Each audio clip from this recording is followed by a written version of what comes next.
विपत्ति निवारिणी गायत्री भाग 45। गायत्री तृतीय पाद द्वारा सद्गुणर वृद्धि। पूर्व काल जेतेबेले विद्या तप एवं चरित्रर प्रतिष्ठा थिला सेतेबेले ताहार आधार रे मनुष्यर बड़पणिया को मान्यता दिया जाउथला एवं लोक माने सेथिपई बड़ बड़ त्याग एवं बलिदान मध्य करुथिले। प्रहलाद, विश्वामित्र, हरिश्चंद्र, गौतम बुद्ध, आम्रपल्ली, मीरा, गोपीचंद परी साधन संपन्न लोक माने निजर धन वैभव को गोईठा मारी तपश्चर्यार मार्ग ग्रहण करथिले।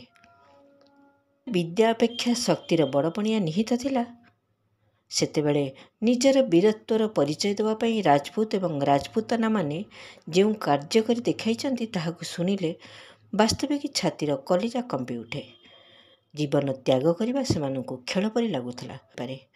आज जितेबाला चारिआडे धनर प्रतिष्ठा बढ़ी चली सेतेबेले लोक माने धन पाई अति बड़ विपद को मध्य बरण करने को कुंठाबोध करूना, किंतु एथिरे कठिनता देखा जाए कारण सुना रूपा को अधिक मात्रा उत्पादन करि पारंती नाही।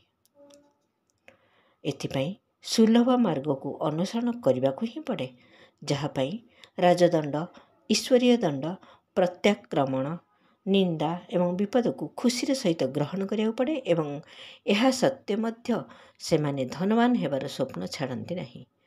यही मनोवृत्ति द्वारा आज घरे घरे कलह, विरोध, क्लेश एवं दुर्भाग्य जन्म नेउची, जहा फलरे अनेक प्रकार दुखदायक अपराध बढ़ी चलछि।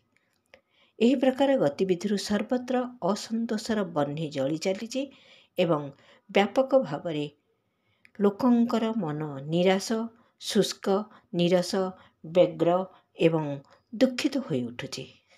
क्रमशः आगामी भागरे आहुरी आगको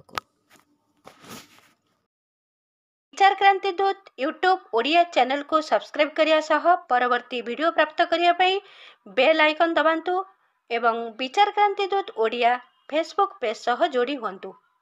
धन्यवाद।